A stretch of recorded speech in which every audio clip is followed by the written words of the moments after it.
नमस्कार। इन खबर में आपका स्वागत है। अमेरिकी रिसर्च फर्म हिंडनबर्ग की रिपोर्ट से अडानी साम्राज्य हिल गया है। उसके शेयरों में 20% तक की तगड़ी गिरावट आई है और नेटवर्थ पे बहुत असर देखा गया है। फोर्ब्स मिलेनियर्स इंडेक्स के मुताबिक अडानी के नेटवर्थ में 17.38 लगभग 20% की गिरावट आई है।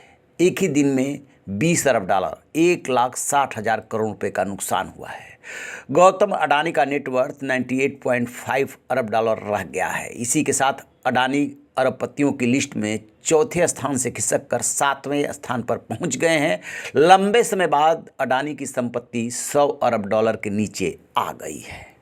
अब अडानी से पहले बिल गेट्स छठे स्थान पे, वॉरेन बफेट 5वें और लैरी एलिसन चौथे स्थान पे आ गए हैं। इस लिस्ट में तीसरे पायदान पे अमेजन के फाउंडर जेफ बेजोस, दूसरे पर टेस्ला के सीईओ एलन मस्क और पहले पोजीशन पर बर्नार्ड अर्नाल्ट हैं। आखिरकार उस रिपोर्ट में क्या है? अमेरिकी शॉर्ट सेलर हिंडनबर्ग रिसर्च की 32,000 शब्दों की रिपोर्ट ने अडानी ग्रुप पे कॉरपोरेट दुनिया की सबसे बड़ी धोखाधड़ी का आरोप लगाया है। रिपोर्ट में अडानी ग्रुप पर शेयरों के मैनिपुलेशन और अकाउंटिंग फ्रॉड का आरोप है। हालांकि इन आरोपों को लेकर के अडानी समूह ने कानूनी कार्रवाई और स्पष्टीकरण भी जारी किया है। जवाब में कहा गया है कि हिंडनबर्ग द्वारा जो 88 सवाल पूछे गए हैं उनमें से 68 उन मामलों को संदर्भित करता है जो समय समय पर मेमोरेंडम, वित्तीय विवरण और स्टॉक एक्सचेंज खुलासे की पेशकश करते हुए अपनी संबंधित वार्षिक रिपोर्ट में अडानी ग्रुप की कंपनियों द्वारा विधिवत खुलासा किया गया है। 20 में से 16 प्रश्न सार्वजनिक शेयरधारकों और उनके धन के स्रोतों से संबंधित है, जबकि शेष 4 केवल निराधार आरोप है। अडानी ग्रुप ने रविवार को जारी अपने बयान में कहा है कि 24 फरवरी को मेडॉफ ऑफ मैनहट्टन हिंडनबर्ग रिसर्च द्वारा प्रकाशित रिपोर्ट पढ़ करके हैरान व परेशान है। ये एक झूठ के अलावा कुछ नहीं है। अडानी ग्रुप ने कहा है कि दस्तावेज चुनिंदा गलत सूचनाओं का एक दुर्भाग्यपूर्ण संयोजन है। ये रिपोर्ट निराधार और बदनाम आरोपों से संबंधित छिपे हुए तथ्यों को एक गुप्त उद्देश्य के लिए प्रेरित करता है।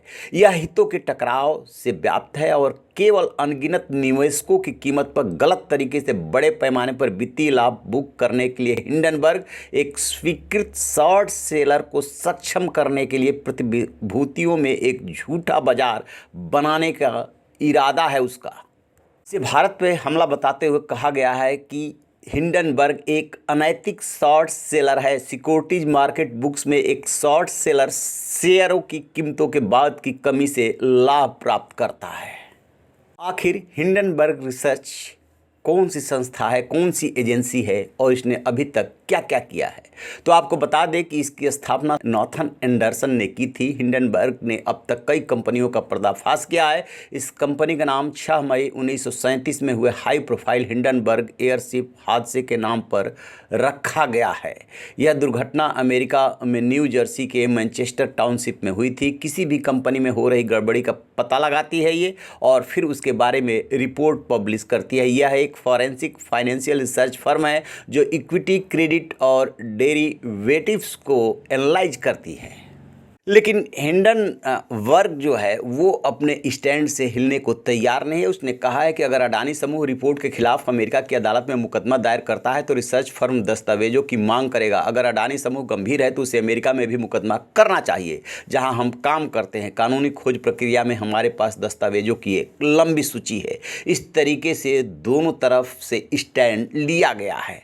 आपको बता दें कि मार्केट रेगुलेटरी सेबी ने इस घटनाक्रम के बाद पिछले 1 साल में अडानी समूह द्वारा किए गए सौदों की जांच बढ़ा दी है। सोर्स के मुताबिक सेबी अब हिंडनबर्ग रिसर्च द्वारा जारी रिपोर्ट की स्टडी करेगा और प्रारंभिक जांच करके किसी नतीजे पर पहुंचेगा।